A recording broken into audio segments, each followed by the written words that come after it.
It is better to give than to receive. Give it to him good when WWF Wrestlemania slams out of the arcade and into your home. To thine own self be true. With the most true-to-life wrestling you've ever seen. Love thy neighbor. Bob Hurts in the World Wrestling Federation. Do unto others. Do it to him first. WWF Wrestlemania, the arcade game for leading home systems from Acclaim. No pain, no gain. What is going on, everybody, and welcome back to another episode of Izzy's Retro Video Game Reviews. And today I'm going to be talking about one of my favorite wrestling games, and a very underrated wrestling game in my opinion. And of course I'm talking about Wrestlemania, the arcade game. Now, Wrestlemania, the arcade game came out in 1995 for the arcade, and it was later ported onto six systems: the Super Nintendo, the Sega Genesis, Sega Saturn, Sega 32X, Sega Mega Drive, Super Nintendo, and PlayStation 1, as well as a PC. So yeah, man, it was incredible. It was a great game. So from doing my research for this, I read online that every version was good and did the arcade version justice, except the Super NES version. Now, the reason for that being is probably because of the limited capability that the limited hardware that the developers had on the Super NES system. They couldn't emulate the fast gameplay of the arcade versions, of the arcade version, I should say, on the Super NES due to, like I said, limited hardware, and graphically it was inferior due to, again, limited hardware. And also the Super NES version is the only version that didn't have Yokozuna and Bam Bam Bigelow as playable characters. Every other version had Yokozuna and Bam Bam Bigelow as playable characters, except the Super NES version. So that's why people are calling it the most inferior of the ports. Every other port, kind of stuck to the arcade simulation gameplay, especially on the PlayStation and the Sega Saturn and the Sega 32X. They were more powerful systems, so therefore it was easier to just port the arcade version to those systems, and they played well.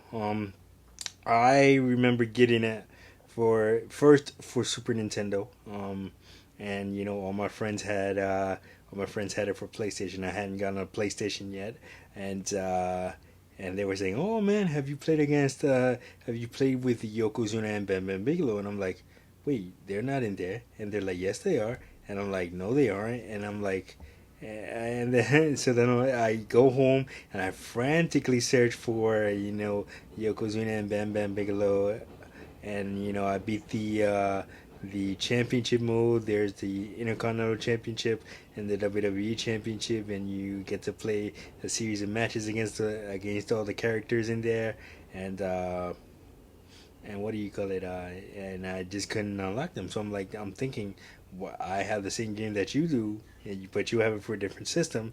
And later finding out that they were only available in the PlayStation, every version but the NES, as I mentioned.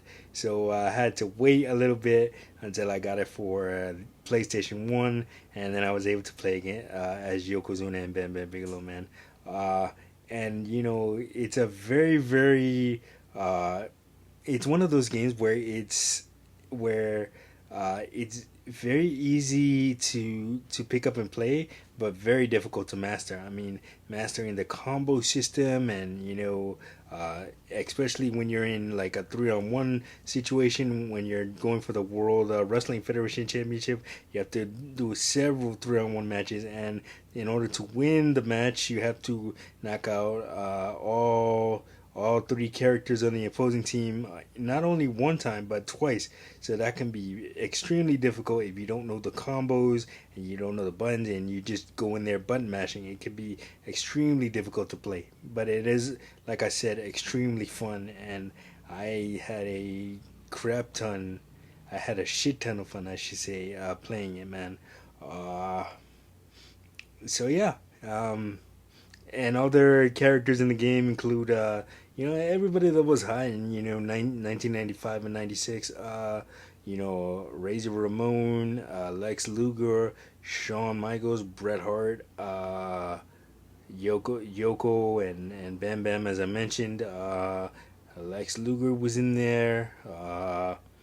And yeah, no, it's just a hell of a game. And I could have sworn that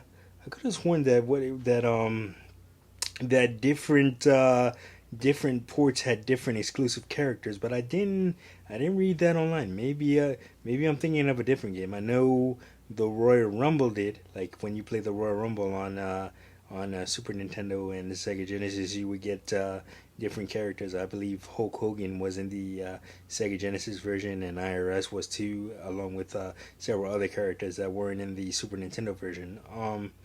I could be wrong that WrestleMania had that too, had that feature with it, but I couldn't find anything online about it, so I'm gonna go with me being wrong.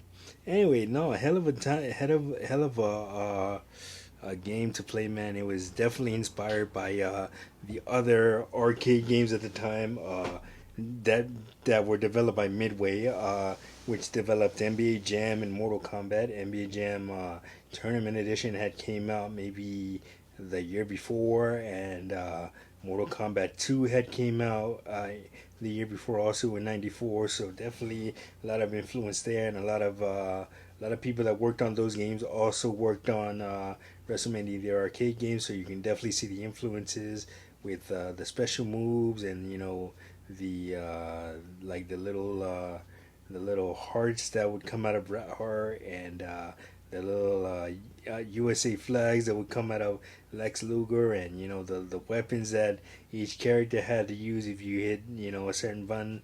You definitely can see a lot of arcade influence there, and it was definitely a fast paced game to play.